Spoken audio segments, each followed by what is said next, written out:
Hello friends, आपका स्वागत है आपके अपने चैनल स्टडी विद आर्यन पर। जैसा कि आप सभी लोग जानते हैं, यहाँ पर हम एनसीईआरटी हिस्ट्री के एमसीक्यूज करवा रहे हैं हिंदी मीडियम के छात्रों के लिए।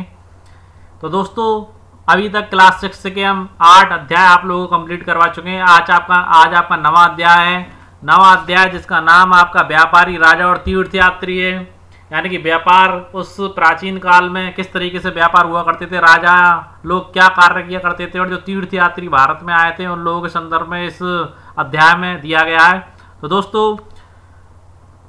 एमसीक्यूज चालू करने से पहले आप लोगों से एक रिक्वेस्ट है कि फटाफट से हमारे चैनल को सब्सक्राइब कर दीजिए और ज़्यादा से ज़्यादा लोगों को हमारे चैनल के साथ जोड़िए। आगे बढ़ते हैं दोस्तों, मेरा टाइम वेस्ट करें, अपने क्वेश्चंस पर आते हैं। यहाँ देखिए हमारा सबसे पहला क्वेश्चन, संगमकालीन काल में दक्षिण भारत निम्नलिखित में से किन चीज़ों के लिए प्रसिद्ध था। संगमकालीन काल था, अब कल ही बता चुके हैं आपको। मैं दक्षिण भारत यानी भारत का जो दक्षिणी हिस्सा था, अगर आप नक्शा इस तरीके से काटते हैं, दिशाओं का आपको ज्ञान होना चाहिए। तो इस दिशाओं में आपकी हमेशा पूर्व दिशा होती है और ये जो दिशा होती है आपकी पश्चिम होती है। अपनी हर वीडियो में आप लोगों को बताते रहें, ये उत्तर होती है और दक्षिण होती है। तो यहाँ पर भारत के दक्षिणी हिस्से की बात की जा रही है। दक्षिणी भारत में निम्नलिखित में से किन चीज़ों दक्षिणी भारत निम्नलिखित में से किन चीज़ों के लिए प्रसिद्ध था। पहला सोना, दूसरा मसाले, तीसरा काली मिर्च, चौथा कीमती पत्थर। देखिए उपयुक्त विकल्पों में से कौन सा ऐसे विकल्प सही है। केवल पहला, केवल दूसरा, केवल तीसरा चौथा, या पहला दूसरा तीसरा और चौथा। आपका ऑप्शन डी यहाँ पर सही है। दक्षिणी भारत में ही आपकी सोने की खदानें थी। मसाला भी वहाँ पर सबसे अधिक उत्पादन मसाले का किया जाता था, काली मिर्च का किया जाता था। यानी जो फसलें उगाई जाती थी, उपजाई जाती थी, उनमें मसाले थे और काली मिर्चें थी। और जो उत्पादन होता था खदानों से वो सोने का होता था और आपके कीमती पत्थरों का उत्पादन किया जाता था। ठीक है दोस्तों, अगला प्रश्न देखते हैं। इस प्रश्न में अभी हम थोड़ी देर में प्रकाश डालेंगे व्याख्या के जरिए। आगे देखिए, निम्नलिखित में से किसको रोमन साम्राज्य में काले सोने के नाम से जाना जाता था। पहला पॉइंट मसाले, दूसरा पॉइंट काली मिर्च, तीसरा पॉइंट कीमती पत्थर, चौथा पॉइंट सोना। तो दोस्तों आप लोगों को यहाँ पर बता देते हैं कि काले सोने के नाम से आपकी काली मिर्च को जाना जाता था, क्योंकि समुद्र के रास्ते ये रोमन साम्राज्य में काली मिर्च को भेजा जाता था और काली मिर्च की काफ़ी मांग थी वहाँ पर। इस प्रश्न पर भी प्रकाश डालेंगे, उससे पहले आप लोगों को काले सोने के विषय में कुछ बता देते हैं। देखिए दोस्तों, काला सोना काफ़ी चीज़ों के लिए प्रयोग होता है। यहाँ पर जो प्रयोग आया वो रोमन साम्राज्य में काले सोने के नाम से कैसे जाना जाता था। यहाँ हिंदुस्तान की बात नहीं की जा रही है, यहाँ रोमन साम्राज्य की बात की जा रही है। देखिए अपने इंडिया में काला सोना के नाम से किस किस चीज़ को जाना जाता है, ये हम आप लोगों को यहाँ पर और बता देते हैं। देखिए अपने इंडिया में पेट्रोलियम पदार्थों में काला सोना के नाम से कोयले को जाना जाता है, पेट्रोलियम पदार्थ। ठीक है दोस्तों, और दूसरा खाद्य पदार्थ में भारत में अफीम को काला सोना कहा जाता है। यह एक नशीला पदार्थ है, भारत सरकार ने इस पर बैन लगा रखा है। ठीक है दोस्तों, खाद्य पदार्थ आपका काली मिर्च भी है, परंतु काली मिर्च को रोमन साम्राज्य में काले सोने के नाम से जाना जाता था। भारत में जो खाद्य पदार्थ है काला सोना के नाम से वो अफीम है। ओके दोस्तों, आगे बढ़ते हैं, इन दोनों प्रश्नों पर प्रकाश डालते हैं। यहाँ देखिए, दक्षिणी भारत को सोना, काली मिर्च, कीमती पत्थर व मसाले के लिए प्रसिद्ध था। व्यापारी इन सामानों को समुद्री जहाजों, सड़कों के रास्ते रोम पहुंचाते थे। ओके दोस्तों, ये हमने अभी आपको बताया ही था। रोम साम्राज्य में काली मिर्च की अत्यधिक मांग थी। अत्यधिक मांग होने के कारण इसे वहाँ काला सोना कहा जाता था। ठीक है दोस्तों, दक्षिण भारत में हमें अनेक सोने के सिक्के मिले हैं। उससे क्या पता चलता है कि उन दिनों भारत का जो रोम के साथ व्यापार था वो काफ़ी अच्छा था। रोमन सिक्के ही तो इस चीज़ को बताते, विनिमय होता था, यानी कि सामान का आदान प्रदान होता था। सामान के बदले सामान के बदले पैसे मिलते थे। कल भी हाथ सिक्कों के विषय में हमने बताया था। ठीक है दोस्तों, अगले प्रश्न के पर व्याख्या करते हैं उसकी। देखिए, संगमकालीन काल में दक्षिण भारत निम्नलिखित में से किन चीज़ों के लिए प्रसिद्ध था। ये तो हम आप लोगों को बता ही चुके हैं, सोना के लिए, मसाले के लिए, काली मिर्च के लिए। काली मिर्च के लिए प्रसिद्ध था। क्यों प्रसिद्ध था ये हमने आपको बता ही दिया। आगे बढ़ते हैं अपने नेक्स्ट प्रश्न की ओर। देखिए, संगम काल में लिखी कविता। संगम काल में जो था आपके तमिल साहित्यकारों ने कविताएं भी लिखी हैं। उन कविताओं के आधार पर पुहार पत्तन का जिक्र मिलता है उन कविताओं में। तो देखिए, पुहार पत्तन पर आयात निर्यात के लिए लाए जाने वाले सामानों के संदर्भ में निम्नलिखित कथनों पर विचार कीजिए। देखिए, समुद्री जहाज पर तेज तर्रार घोड़े एवं गाड़ियों पर काली मिर्च की गठरियाँ, दक्षिण की पहाड़ियों से नीम की लकड़ियाँ, दक्षिण सागर से मोती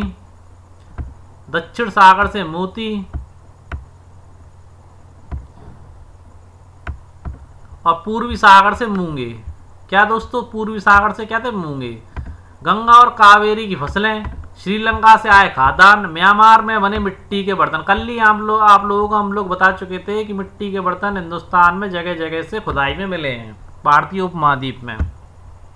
पहले पॉइंट पर डिस्कस करते हैं। समुद्री जहाजों पर तेज तर्रार घोड़े बाहरों से आयात करके लाए जाते थे, जिसमें अरबी घोड़ों की काफी डिमांड हुआ करती थी। एवं हिंदुस्तान से गाड़ियों में भर भर कर काली मिर्चों की गठरियां जहाजों में लादी जाती थी।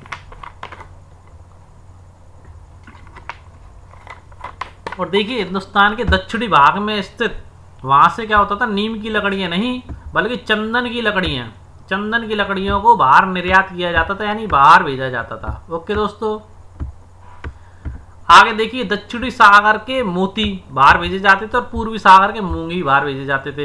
यानी कि आपका ये दूसरा पॉइंट है, नीम की लकड़ियों की वजह से गलत है। ओके दोस्तों, आगे देखते हैं कावेरी की फसलें। कावेरी और गंगा यानी नदियों के किनारे तो फसलें उपजाई जाती थी।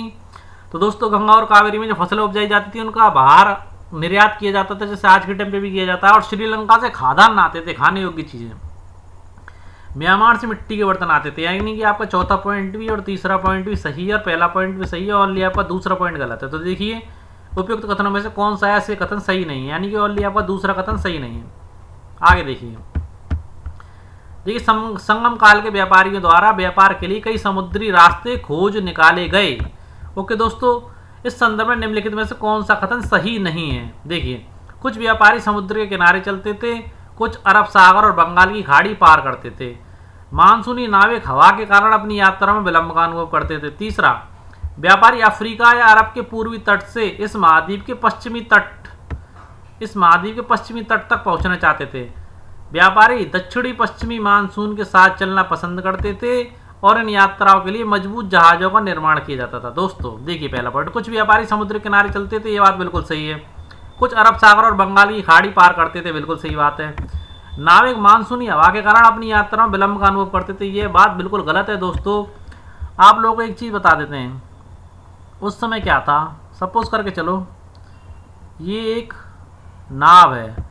अब देखिए हवा इस दिशा की चल रही यूँ इस दिशा में हवा चल रही है, तो देखिए और इन लोगों को इसी दिशा में जाना है। तो जब हवा की दिशा में ये जाएंगे तो नाव तो आपकी ऑटोमेटिकली तेज स्पीड में दौड़ेगी। तो क्या होता था, जब नाविक मानसूनी हवा के कारण अपनी यात्रा विलंब का अनुभव नहीं करते थे बल्कि स्पीडली पहुंच जाया करते थे। देखिए दूसरा कथन देखिए, इसी में व्यापारी अफ्रीका या अरब के पूर्वी तट से इस महाद्वीप के पश्चिमी तट तक पहुंचना चाहते थे, ये पॉइंट भी सही है। देखिए आपके दूसरे पॉइंट की पुष्टि ये करता है, व्यापारी दक्षिणी पश्चिमी मानसून के साथ, जब मानसून आएगा तो हवाएं भी चलेंगी और हवाओं के साथ आपके जहाज को चलाने में ज़्यादा मेहनत करने की आवश्यकता नहीं पड़ेगी। यानी दक्षिणी पश्चिमी मानसून के साथ चलना पसंद करते थे और इन यात्राओं के लिए मजबूत जहाज़ों का निर्माण किया जाता था। आप जानते ही टाइटैनिक जैसा बड़ा जहाज डूब गया था और चीन से आने वाले यात्रियों को कई जहाज़ों में चीन वापस लौटने में काफ़ी असुविधाओं का सामना करना पड़ा था, जिनमें से कुछ चीनी यात्रियों के जहाज तो पलट ही गए थे और कुछ चीनी यात्रियों को अपने सामान तक समुद्र में फेंकने पड़े थे। इसलिए काफी मजबूत जहाजों का निर्माण किया जाता था। आगे देखिए संगमकालीन कविताओं यानी साहित्य से हमें उस समय का ज्ञान होता है। तो देखिए संगमकालीन साहित्य में मुविंदार एक शब्द है। मुविंदार की चर्चा मिलती है, जो तमिल शब्द है। कौन सी भाषा का शब्द है? तमिल शब्द है। उसका अर्थ बताइए, एक मुखिया, दो मुखिया, तीन मुखिया, चार मुखिया। तो दोस्तों मुविंदार जो था वो तीन मुखिया हुआ करता था। तीन मुखिया कौन सा होता था दोस्तों? इसके अंतर्गत तीन वो थे, चौल, चेर और पांडे, ये तीनों प्रकार के मुखिया जो थे वो इसके अंतर्गत आते थे। मुविंदार कहा जाता उन तीनों को, इन राजवंशों के मुखियाओं को। ठीक है दोस्तों, आगे देखिए संगम काल के मुविंदार के संबंध में निम्नलिखित में से कौन सा कथन गलत है? इसकी व्याख्या भी करेंगे भी थोड़ी देर में। इन मुखियाओं के अपने दो सत्ता के केंद्र थे तथा तटीय हिस्से में दूसरा अंदरूनी, एक तो तटीय हिस्से में था और दूसरा कौन से में था? अंदरूनी हिस्से में। दूसरा, कुल 6 केंद्रों में चोलों का पत्तन, पुहार या कावेरी पत्तन, इन 6 जो केंद्र थे इनमें चोल जो साम्राज्य था, चोल जो शासक थे, उनका जो पत्तन था यानी बंदरगाह था, उसका क्या नाम था? पुहार था या आपका कावेरी पत्तन था। और पांड्यों की जो राजधानी थी वो क्या थी? मदुरई। पांड्यों की क्या राजधानी थी? मदुरई थी। ओके दोस्तों, जो मुखिया कर की मांग करते थे और उन्हें और कुछ कर पाने, देखिए जो वहां के जो मुखिया होते थे वो कर की मांग करते थे और कर में से कुछ हिस्सा अपने पास रखकर बाकी वो अपने नाते रिश्तेदारों, सिपाहियों और कवियों के बीच बांट देते थे। तो दोस्तों यहाँ पर आपका दूसरा पॉइंट गलत है, क्योंकि उस समय के जो मुखिया होते थे वो टैक्स कभी नहीं मांगते थे, कर यानी कि टैक्स, वो उपहार मांगते थे, और उपहारों में से जो उन्हें मिलता था वो कुछ उपहारों को अपने पास रख लिया करते थे और बाकी के कवियों को, अपने सिपाहियों को, नाते रिश्तेदारों को बांट दिया करते थे। यानी यहाँ पर आपका दूसरा पॉइंट गलत है। तीसरा पॉइंट, ओके दोस्तों आगे बढ़ते हैं। यहाँ देखिए मोवेंदार शब्द का प्रयोग 3 शासक परिवारों के मुखियाओं के लिए किया गया है। ओके दोस्तों, जैसा भी हमने थोड़ी देर पहले बताया था, पहला वो वंश था चोल वंश, दूसरा चेर वंश और तीसरा पांडे वंश। देखिए जो करीब 2300 साल पहले दक्षिण भारत में काफी शक्तिशाली माने जाते थे। कितने साल पहले माने जाते थे, इंपॉर्टेंट पॉइंट है, स्टार लगा देते हैं हम इस पे, अपनी पुस्तकों में नोट डाउन कर लेना इसको। अगला क्वेश्चन देखिए, दक्षिण पंथ के स्वामी निम्नलिखित में से कौन कहे जाते हैं? चेर, सातवाहन, कुषाण या मौर्य? तो आप लोगों को बता देते हैं दोस्तों, दक्षिण पंथ का स्वामी यानी कि भारत के दक्षिणी हिस्से का स्वामी, यानी कि इस वाले हिस्से का जो स्वामी कौन कहा जाता है, दक्षिण पंथ के नाम से किन्हें जाता है, वो जाना जाता है आपके सातवाहनों को। सातवाहन वंश था जो आपके चेर, चोल और पांड्यों के पतन के बाद उत्पन्न हुआ था। कितने साल बाद उत्पन्न हुआ था, यह हम आगे देखेंगे। देखिए चेर, चोल, पांडे के लगभग 200 साल बाद, कितने साल बाद, 200 साल बाद, कहां पर, आपके पश्चिमी भारत पर। कौन से भारत पर, पश्चिमी भारत पर सातवाहन वंश का प्रभाव बढ़ा, यानी सातवाहन वंश का प्रभाव बढ़ गया। इनका जो प्रथम राजा था वो गौतमी पुत्र सातकर्णी था, जो काफी फेमस था। इसकी जानकारी हमें कैसे पता पड़ेगी साहब, उस टाइम पे गौतमी पुत्र सातकर्णी राजा था, तो ऐसे पड़ी जो गौतमी, जो उनकी माँ थी, सातकर्णी की माँ थी, उनके द्वारा दान में उन्होंने एक अभिलेख दिया था, उस अभिलेख से इस बात की जानकारी मिली है हमें। और देखिए जो सातकर्णी थे और उनके अन्य सातवाहन वंश के शासक दक्षिणापंथ के स्वामी कहे जाते थे। ओके दोस्तों, खाली सप्तकर्णी नहीं, इस वंश के जितने भी शासक थे वो सारे के सारे आपके दक्षिणापंथ कहा जाते थे, यानी दक्षिणापंथ के स्वामी कहा जाते थे। अब देखिए दक्षिणपंथ शब्द का अर्थ क्या होता है, तो देखिए दक्षिण की ओर जाने वाला रास्ता। क्या अर्थ है इसका, दक्षिण की ओर जाने वाला रास्ता। अगला क्वेश्चन देखते हैं। अगला आपका पॉइंट है, रेशम बनाने की तकनीक का निर्माण किस देश ने कितने साल पहले कर लिया था? रेशम, जो रेशम के कीड़ों से बनाई जाती है, उसका निर्माण किस देश ने कितने साल पहले कर लिया था? भारत करीब 6000 वर्ष पहले। आपको लगता होगा हमारे भारत देश ने कर लिया होगा, बल्कि ऐसा नहीं है, आपका पॉइंट ही गलत है। चीन करीब 7000 वर्ष पहले, अरब करीब 7000 वर्ष पहले। अरब में तो रेगिस्तान था, वो लोग कभी कर ही नहीं सकते थे। तो दोस्तों आपका ये पॉइंट चौथा भी गलत है। यहाँ पर सबसे पहले रेशम बनाने की तकनीक का निर्माण चीन ने किया था, और वर्ष आपके 7000 वर्ष पहले। परंतु चीन काफी होशियार था, उसने वर्षों तक, हजारों सालों तक इस बात को दबका के रखा कि रेशम बनाने की तकनीक वो जानता है। अब देखिए आगे, देखिए अगला पॉइंट, रेशम मार्ग या सिल्क रूट। रेशम को ही इंग्लिश में सिल्क कहते हैं, आपने मूवी भी देखी होगी सिल्क। तो सिल्क जो उसे कहा गया, और रेशम के बराबर, रेशम की जितने खूबसूरत होने की वजह से उस अभिनेत्री को सिल्क कहा गया था। अब देखिए रेशम मार्ग या सिल्क रूट के संदर्भ में कौन सा कथन गलत है? देखिए चीन ने अपने रेशम बनाने के आविष्कार को 7000 साल तक छुपाए रखा। पहला पॉइंट, चीन से लोग पैदल, घोड़ों, ऊँटों पर दूर दूर तक जाते थे और अपने साथ धातु ले जाते थे।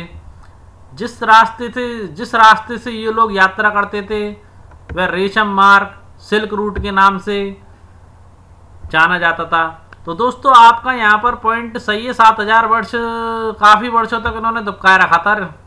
ओके दोस्तों, और यहाँ पर चीन से लोग पैदल, घोड़ों, ऊँटों पर दूर दूर तक जाते थे और अपने साथ धातु लेकर के नहीं जाते थे, बल्कि रेशम लेकर के जाते थे। जब तो ये राज खुला था कि चीन इतने साल पहले रेशम का आविष्कार कर चुका था। ओके दोस्तों, धातु की बजाय रेशम लेकर के जाते थे।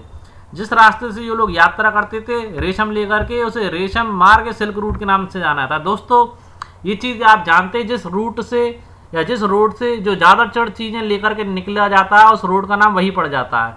तो दोस्तों यहाँ से जो व्यापारी वर्ग थे चीन से आने वाले, वो रेशम को लेकर के निकला करते थे, रेशम लाया करते थे, तो इस रोड का नाम ही सिल्क रूट या रेशम मार्ग पड़ गया।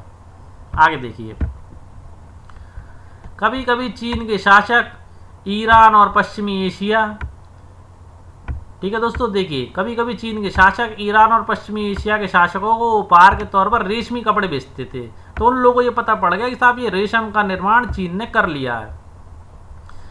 यहां से रेशम के बारे में जानकारी और भी पश्चिम की ओर फैल गई, यानी पश्चिम की ओर ये बात फैल गई कि रेशम नामक कपड़ा चीन के व्यक्तियों द्वारा बना लिया गया। वर्तमान में चीन काफ़ी टेक्नोलॉजी की चीज़ों को दबकाने में महत्वपूर्ण भूमिका निभाता है और बीमारियों को दबकाने में भी, जैसे कोरोना नामक बीमारी को भी उनके पहले ही वुहान शहर में फैल चुकी थी, मगर उन लोगों ने उस बीमारी को भी दबका लिया। ये वर्षों से ही किसी चीज़ को दबकाने में ट्रेंड है दोस्तों। यहाँ देखिए, यह करीब 2000 साल पहले रोम के राजाओं और धनी लोगों के बीच रेशमी कपड़े पहनना एक फैशन बन गया। क्या था दोस्तों, करीब 2000 साल पहले रोम के जो राजा थे उनके बीच और जो धनी लोग थे उनके बीच में रेशम के कपड़े पहनना एक फैशन बन गया, क्योंकि बहुत कीमती आते थे, क्योंकि चीन से इन्हें लाने में दुर्गम पहाड़ी और रेगिस्तानी रास्ते से ऊपर जाना पड़ता था। जो चीज़ जितनी दूर से आएगी, जितनी दुर्लभतम होगी, उतनी ज़्यादा कीमती होगी। देखिए, यही नहीं, रास्ते के आसपास रहने वाले लोग व्यापारियों से यात्रा शुल्क भी लिया करते थे, और जो राजा हुआ करते थे दोस्तों, वो इस क्षेत्र पर ज़्यादा से ज़्यादा अधिकार करना चाहते थे, जिससे वो कर वसूल सकें। और कर वसूल करने में सबसे ज़्यादा महत्वपूर्ण था वो कुषाण वंश था। वो कुषाण वंश सबसे ज़्यादा कर वसूल करना चाहता था। आगे देखिए, कुषाण के सबसे प्रसिद्ध शासक का नाम बताइए।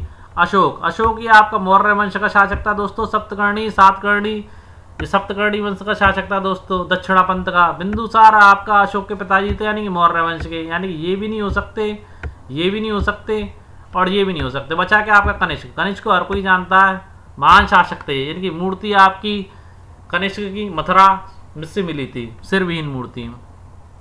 देखिए, महात्मा बुद्ध की जीवनी बुद्ध चरितम के रचनाकार कौन थे? पाणिनि नहीं थे, इन्होंने अष्टाध्याय लिखा था। अश्वघोष भी नहीं, अश्वघोष आचार्य चाणक्य, आचार्य चाणक्य भी नहीं थे, आचार्य चाणक्य ने अर्थशास्त्र लिखा था। कालिदास भी नहीं थे, कालिदास ने विज्ञान अर्जुनम और बाकी सारी शकुंतला वगैरह वो लिखी है। अश्वघोष नहीं, अश्वघोष ने ही महात्मा बुद्ध की जो जीवनी बुद्ध चरितम वो लिखी थी। ओके दोस्तों, कुषाणों के दो प्रमुख शक्तिशाली केंद्र कौन से थे? तो दोस्तों केंद्र बताइए, तक्षशिला और नालंदा, तक्षशिला और मथुरा, और आपका पेशावर और नालंदा, और पेशावर और मथुरा। तो दोस्तों आप लोगों को यहाँ पर बताते चले कि कुषाण के दो मुख्य शक्तिशाली केंद्र आपके पेशावर और मथुरा थे। आगे बढ़ते हैं। ये देखिए, मौर्योत्तर काल में बौद्ध धर्म की नई धारा महायान, हीनयान और महायान, ये बौद्ध धर्म की दो धाराएं थी। इसमें से एक धारा के विषय में यहाँ पर बात की जा रही है। महायान के संदर्भ में निम्नलिखित में से कौन सा कथन असत्य है? इसकी मुख्यतः दो शाखाएं थी, यानी कि महायान की भी दो शाखाएं थी। मूर्तियों में बुद्ध की उपस्थिति संकेतों के रूप में दिखाई जाती थी। अब बुद्ध की प्रतिमाएं बनाई जाने लगी, जो मथुरा व दिल्ली में बनाई जाती थी। ये बात ये आपकी सही है, बुद्ध की जो उपस्थिति वो संकेतों के रूप में दिखाई जाती थी। ठीक है दोस्तों, ज्ञान प्राप्त करने के लिए लोग एकांतवास की जगह शारीरिक परिवेश में ही रहना उचित समझने लगे। तो दोस्तों ये बात भी आपकी सही है। ठीक है दोस्तों, ज्ञान प्राप्त करने के लिए लोग एकांतवास की जगह शारीरिक परिवेश में, सांसारिक परिवेश में ही रहना उचित समझने लगे थे। यानी कि आपके यहाँ पर सारे ही पॉइंट इसके सही हैं। बौद्ध धर्म में बोधिसत्व से क्या तात्पर्य है? तो देखो दोस्तों, बोधिसत्व एक शब्द है, इससे क्या तात्पर्य है इसे जानते हैं। ज्ञान प्राप्ति के लिए भोजन का संग्रह करना, ज्ञान प्राप्ति के लिए एकांतवास करते हुए साधना करना, ज्ञान प्राप्ति के लिए पीपल के वृक्ष का आश्रय लेना, ज्ञान प्राप्ति के लिए मृत्यु को प्राप्त करना। तो दोस्तों जो बोधिसत्व का जो अर्थ होता है वो ज्ञान प्राप्ति के लिए एकांतवास करते हुए साधना करना, यानी कि आपका जो पॉइंट नंबर दूसरा यहाँ पर सही है। आपको एक बात बता देते, महात्मा बुद्ध ने और आपके जो जैन धर्म के जो सबसे पहले अंतिम तीर्थंकर महावीर स्वामी थे, उन सब ने ज्ञान प्राप्ति की पहली शर्त ही गृह त्याग बताया था। ओके दोस्तों, तो बोधिसत्व का तत्व ही, बोधिसत्व का अर्थ ही यही है कि एकांतवास के लिए घर का त्याग करना और साधना करना। आगे बढ़ते हैं। देखिए, महायान की पहली विशेषता बुद्ध की उपस्थिति संकेतों में दिखाना। माता बुद्ध की जो उपस्थिति दिखाई जाती थी वो संकेतों में दिखाई जाती थी। और निर्वाण, यानी कि जो ज्ञान की प्राप्ति हुई थी पीपल के पेड़ के नीचे हुई थी, तो दोस्तों उसी को लेते हुए निर्वाण प्राप्ति को पीपल के पेड़ के नीचे दिखाया जाना। जितने भी चित्र बनाए जाते थे पत्थरों को खोदकर, उस सब में इन चीज़ों को दिखाया जाता था। निर्वाण प्राप्ति को पीपल के पेड़ के नीचे दिखाया जाने लगा। दूसरी, अब बोधिसत्व में आस्था को लेकर परिवर्तन आ गया। पहले लोग क्या करते थे, एकांतवास में साधना को जरूरी समझते थे, परंतु अब क्या हुआ कि लोगों को शिक्षा देने के लिए और मदद करने के लिए सांसारिक परिवेश में ही रहना ठीक समझने लगे। दोस्तों ये चेंजेस आ गया। अब देखिए, धीरे धीरे बोधिसत्व की पूजा अत्यधिक लोकप्रिय हो गई। ओके दोस्तों, जो चित्र बनाए गए थे महात्मा बुद्ध वगैरह के, उन सबकी पूजा अत्यधिक लोकप्रिय हो गई। जो मूर्तियाँ बनाई गई थी और जहाँ पीपल का वृक्ष था, जहाँ महात्मा बुद्ध ने ज्ञान प्राप्त किया था, और जो पूजा जो थी ये मध्य एशिया, चीन, कोरिया और जापान में भी फैल गई। ओके दोस्तों, आगे बढ़ते हैं। बौद्ध धर्म के प्रसार के संदर्भ में निम्नलिखित में से कौन सा कथन सही नहीं है? पहला देखिए, इसका प्रसार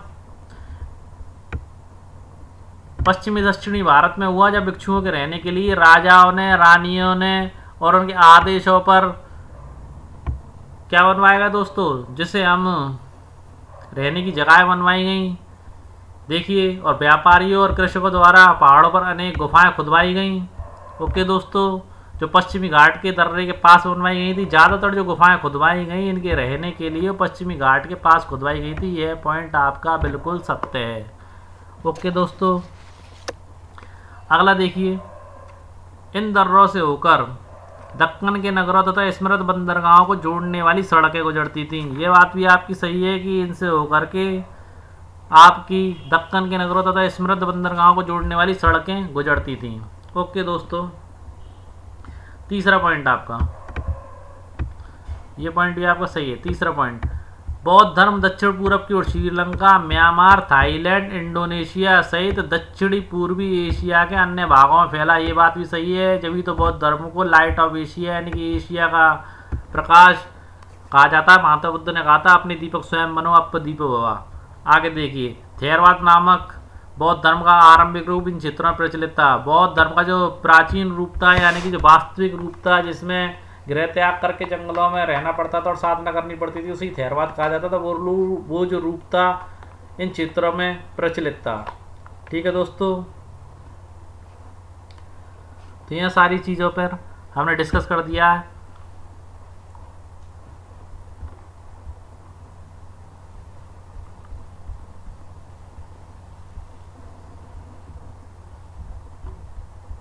प्रचलित नहीं था यानी कि आपका चौथा ऑप्शन यहाँ पे गलत है, क्योंकि यही रूप इसका प्रचलित था उस समय में। ये नहीं यानी कि पॉइंट नंबर आपका चौथा, क्वेश्चन के अकॉर्डिंग कौन सा कथन सही नहीं है, तो आपका चौथा कथन सही नहीं है। आगे देखिए, सभी चीनी यात्री बुद्ध के जीवन से जुड़ी जगह और प्रसिद्ध मठों को देखने भारत में आए थे। इनमें से प्रत्येक तीर्थयात्री ने अपनी यात्रा का वर्णन किया। अब क्या था, तीर्थ स्थल हो गए महात्मा बुद्ध के, जहाँ जहाँ इनकी मूर्तियाँ रख दी गई, जहाँ जहाँ इन्होंने जन्म लिया था वहाँ, और जहाँ तपस्या करी थी वहाँ, जहाँ मोक्ष की प्राप्ति हुई थी वहाँ, वो सब तीर्थ स्थल कहलाता। उसे देखने के लिए, महात्मा बुद्ध के जीवन को समझने के लिए बाहर से यात्री आने लगे और उन्होंने यात्राएं की, और यात्राओं में उन्होंने जो मुश्किलें आई थी उसके विषय में भी उन्होंने अपने पुस्तकों में लिखा, और जिन देशों और मठों को उन्होंने देखा उसके बारे में भी उन्होंने लिखा, और उन किताबों को वो अपने साथ ले भी गए थे। आगे देखते हैं, यहाँ मैंने कुछ लगाया है। मथुरा में बनी हुई बुद्ध की एक प्रतिमा का चित्र देखिए, तक्षशिला में बनी हुई बुद्ध की एक प्रतिमा का चित्र, ये तो मथुरा में बनी हुई है और ये तक्षशिला में बनी हुई है। इनके बीच क्या क्या समानता और क्या क्या भिन्नता है? काफ़ी समानता और काफ़ी भिन्नता है। इस बुक महात्मा बुद्ध के पीछे दिखाया गया है ज्योतिर्मय प्रकाश लाट। ठीक है दोस्तों, आगे देखते हैं।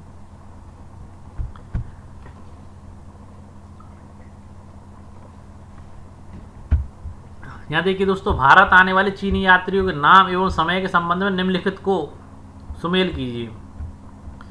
अच्छे से समझाने के लिए हमने यहाँ इसे बनाया है। यहाँ देखिए दोस्तों, फाशियान, जिसे फाहान, चीनी यात्री फाहान के नाम से जाना जाता है। दूसरा श्वेतसांग, जिसे हैनसांग के नाम से जाना जाता है। तीसरा आपका इतिसांग। अब देखिए, चीनी यात्री जो फायान थे या फाशियान थे, जो भारत में कितने साल पहले आए थे? तो आपका जो पहले का ऑप्शन है वो 1600 साल पहले आए थे और सबसे प्रसिद्ध चीनी यात्री थे। और जो आपके हैनसान थे ना, वो 1400 साल पहले आए थे। कितने साल पहले आए थे? 1400 साल पहले। और जो हैनसान थे ना, हैनसान के 50 साल बाद, कितने साल बाद? 50 साल बाद इतियांग भारत आए थे। तीनों चीनी बौद्ध यात्री थे। तो सन को अगर हम 50 साल घटाएंगे तो हो गया आपका 1350। ओके दोस्तों, देखिए, भारत की यात्रा पर आए चीनी बौद्ध तीर्थयात्रियों के संदर्भ में निम्नलिखित कथनों पर विचार कीजिए। फान ने अपने घर चीन लौटने के लिए अपनी यात्रा बंगाल से प्रारंभ की। हैनसांग भूमार्ग से उत्तर पश्चिम मध्य एशिया होकर चीन वापस लौटा। हैनसांग अन्य तीर्थयात्रियों ने उस समय के सबसे प्रसिद्ध बौद्ध विद्या के केंद्र नालंदा में अध्ययन किया। उपयुक्त कथनों में से कौन सा कथन सही है? तो दोस्तों, आपके यहाँ पर सारे ही कथन सही है, परंतु इन्हें समझा देते हैं। अब दोस्तों, सबसे पहले आपको बताते हैं फान के बारे में। देखिए दोस्तों, फायान के बारे में आपको बता देते हैं। फायान ने क्या था, इन्होंने बंगाल से अपनी यात्रा प्रारंभ की थी और 2 दिन बाद ही इनकी यात्रा में, जो समुद्र की यात्रा प्रारंभ की थी, समुद्री तूफान आ गया और अपनी इन जो पनडुब्बियां इन्होंने जो भारत से एकत्रित की थी, जो पनडुब्बियां, जो पांडुलिपियां और जो बुद्ध की मूर्तियां थी, उन्हें नहीं फेंका। बाकी इनके पास जो भी सामान था, वजन कम करने के लिए इन्होंने अपने जहाज से फेंक दिया। 13 दिन बाद आंधी रुकी, यानी कि 13 दिन तक ये उस जहाज में चलते रहे। 13 दिन बाद आंधी रुकी और ये जावा पहुंचे। जावा में 90 दिन रुके, या जावा में मतलब जावा पहुंचने में 90 दिन लगे थे और वहां 5 महीने रुके। इसके बाद दूसरे व्यापारी जहाज से चढ़कर ये चीन पहुंचे थे। दूसरे आपके हैंसांग जो थे आपके 600 से ज्यादा पांडुलिपियां एकत्र कर ली थी इन्होंने, जिसमें से समुद्र में इनका जहाज डूब जाने की वजह से 50 इनकी जो थी वो खो गई और जो अपना जीवन इन्होंने बाकी की 550 पांडुलिपियों को संस्कृत से चीनी भाषा में परिवर्तित यानी कि ट्रांसलेट करने के लिए लगा दिया। ओके दोस्तों, और जो नालंदा विश्वविद्यालय के विषय में जो कहा गया, नालंदा विश्वविद्यालय उस समय का सबसे प्राचीन विश्वविद्यालय था और नालंदा के द्वारपाल पे ही एंट्री नहीं मिलती थी। द्वारपाल पे ही द्वारपालों द्वारा ऐसे सख्त प्रश्न पूछे जाते थे, जिसमें से 10 में से अगर आप 7 या 8 का सही प्रश्न का उत्तर देते थे, जब ही आपको अंदर एंट्री दी जाती थी। ओके दोस्तों, इसके विषय में हमने पूरी जानकारी आपको दे दी। आगे देखिए, भक्ति परंपरा के संदर्भ में निम्नलिखित कथनों पर विचार कीजिए। देवी देवताओं की पूजा का चलन मौर्योत्तर काल से प्रारंभ हुआ। इसमें शिव, विष्णु, दुर्गा जैसे देवी देवता शामिल थे। अगला देखिए, किसी देवी देवता के प्रति श्रद्धा को ही भक्ति कहा जाता है। आगे देखिए, भक्ति मार्ग की चर्चा हिंदुओं के पवित्र ग्रंथ भगवत गीता में की गई है। भगवत गीता रामायण का हिस्सा है। आगे देखिए, भक्ति का पथ सबके लिए खुला था, चाहे वह धनी हो या गरीब, ऊंची जाति का हो या नीची जाति का, स्त्री हो या पुरुष हो। भक्ति मार्ग को अपनाने वाले लोग आडंबर के साथ पूजा पाठ करने पर जोर देते थे। ठीक है दोस्तों, आगे देखिए, पहला पॉइंट आपका, देवी देवताओं की पूजा का चलन मौर्योत्तर काल से प्रारंभ हुआ। बिल्कुल सही बात है। ऐसे भगवान शिव की, भगवान विष्णु और दुर्गा जैसी देवी देवताओं की पूजा शामिल थी। ये पॉइंट आपका सही है। किसी देवी देवता के प्रति श्रद्धा को भक्ति कहा जाता है। बिल्कुल सही बात है। अगर हम किसी के प्रति श्रद्धा दिखाते हैं और उसे संसारी शक्तियों से ज्यादा शक्तिशाली माना जाता है तो वो भक्ति कहलाती है। भक्ति मार्ग की चर्चा हिंदुओं के पवित्र ग्रंथ भगवत गीता में मिलती है। बिल्कुल सही बात है। भगवत गीता रामायण का हिस्सा है। बिल्कुल गलत बात है। भगवत गीता रामायण का हिस्सा नहीं है, महाभारत का हिस्सा। महाभारत हुई थी तो भगवान श्री कृष्ण ने भगवत गीता के जो पाठ थे वो पार्थ यानी कि अर्जुन को सुनाए थे। ये इस विषय में आप सब लोग अच्छे तरीके से जानते हो, जो नहीं जानते हो वो जान लीजिए। भक्ति पथ सबके लिए खुला था, चाहे धनी हो चाहे गरीब, ऊंची जाति का नीची जाति का, स्त्री और पुरुष। भक्ति मार्ग को अपनाने वाले लोग आडंबर के साथ पूजा पाठ करने पर जोर देते थे। जो निर्गुण ब्रह्म के लोग थे वो देवी देवताओं की पूजा को आडंबर कहा करते थे। ये सारे पॉइंट आपके सही हैं, ओनली आपको पॉइंट नंबर 3 गलत है। तो देखिए दोस्तों, भक्ति मार्ग को अपनाने वाले लोग आडंबर के साथ पूजा पाठ पर जोर देते थे। देखिए 3 पॉइंट, तो फिर कथनों में से कौन सा सही नहीं है? 3 सही नहीं है, बाकी सब सही है। 3 क्या दोस्तों, यहाँ पर आडंबर शब्द का जो प्रयोग हुआ है ना, भक्ति मार्ग के लोग पूजा पाठ पर जोड़ देते थे। आडंबर के साथ आपका 3 है, दूसरा पॉइंट सही होगा, क्योंकि यहाँ पर आपका 3 और 5वां दोनों ही गलत कहे जाएंगे। वैसे तो 3 व 5वां, और वैसे अगर साधारण दृष्टि से देखें तो आपका 3 पॉइंट गलत है। आगे देखते हैं।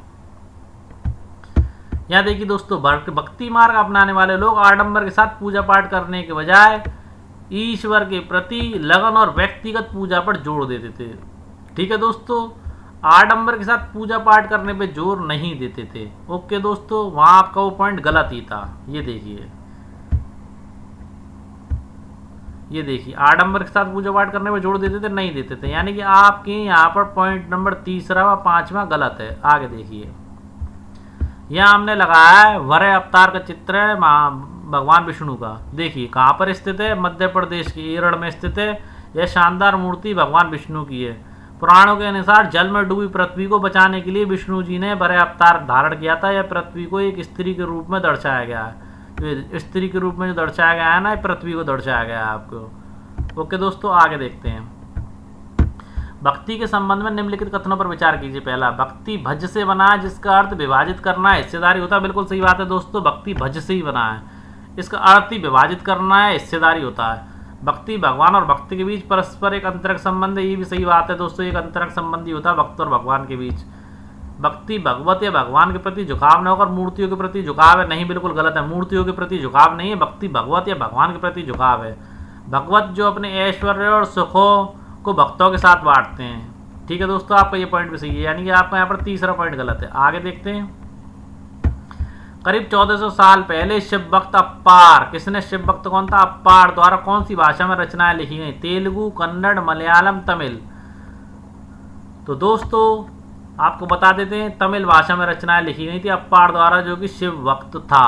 ओके दोस्तों, आगे देखिए। हिंदू शब्द की उत्पत्ति के संबंध में निम्नलिखित कथनों पर विचार कीजिए। हिंदू शब्द इंडिया शब्द की तरह सिंधु या इंडस से निकला है। ओके दोस्तों, यह शब्द अरबों तथा ईरानियों द्वारा सिंधु नदी के पूर्व में रहने वाले लोगों के लिए प्रयुक्त किया जाता था। उन लोगों की जबान अस्पष्ट थी, इसलिए वो लोग हिंदू की वो सिंधुवासी कहने की बजाय हिंदू हिंदू कहा करते थे। यानी कि आपके यहाँ पर पहला नंबर पॉइंट और दूसरा पॉइंट बिल्कुल सही है। अगला पॉइंट जो हमने लगाया है, ये हमने इसलिए लगाया है क्योंकि आपकी एनसीईआरटी के बुक्स में कुछ अन्य जानकारी यानी कि अपने देश से बाहर की भी जानकारी दी गई, जिससे बताना जरूरी है। ओके दोस्तों, इसका हम स्क्रीनशॉट डायरेक्ट यहीं क्यों लगा देते हैं, इससे आपको जानकारी हो सके। इसमें ईसाई धर्म और ईसा मसीह संबंधित जानकारी है। देखिए दोस्तों, करीब 2000 साल पहले पश्चिमी एशिया में, कहाँ पर? पॉइंट नंबर पहला, पश्चिमी एशिया में कौन से धर्म का उदय हुआ? ईसाई धर्म का उदय हुआ। ईसा मसीह का जन्म बेथलेहम में हुआ। पॉइंट नंबर दूसरा, कहाँ हुआ? बेथलेहम में। इंपॉर्टेंट जानकारी। उस समय रोमन साम्राज्य का हिस्सा था। ईसा मसीह ने स्वयं को इस संसार का उद्धारक बताया। उन्होंने दूसरों को प्यार देने और उसी तरह दूसरों पर विश्वास करने का उपदेश दिया, जिस तरह हर व्यक्ति दूसरों से प्यार और विश्वास की उम्मीद करता है। दोस्तों, इस दुनिया धर्म तो कोई भी ऐसा नहीं है जो गलत शिक्षा देता हो, चाहे वो कोई भी धर्म हो, परंतु उस धर्म के लोग कट्टरता की ओर बढ़ जाते हैं और वो धार्मिक शिक्षाओं को भूल जाते हैं। आगे देखिए दोस्तों, बाइबल जो ईसाई धर्म की मेन पुस्तक है, बाइबल में ईसा मसीह के उपदेश की बातें लिखी हैं। यहाँ इसका एक अंश दिया गया है, तो दोस्तों इस अंश को आप लोग पढ़ लेना। ओके दोस्तों, देखिए हम पढ़ ही देते हैं। धन्य हैं वे लोग जो धर्म और न्याय के लिए भूखे प्यासे रहते हैं, उनकी कामनाएं पूरी होंगी। वे दयालु हैं, वे धन्य हैं क्योंकि उन्हें दया मिलेगी। धन्य हैं जो दिल से पवित्र हैं, क्योंकि वे ईश्वर के दर्शन कर सकेंगे। धन्य हैं वे जो शांति स्थापित करते हैं, वही ईश्वर की संतान कहलाएंगे। देखिए दोस्तों, सारी नैतिक शिक्षाएं बेहतरीन शिक्षाएं, इसमें कुछ भी गलत नहीं है। सारे धर्मों का मूल आधार ही नैतिक शिक्षा होती है, नैतिकता होती है।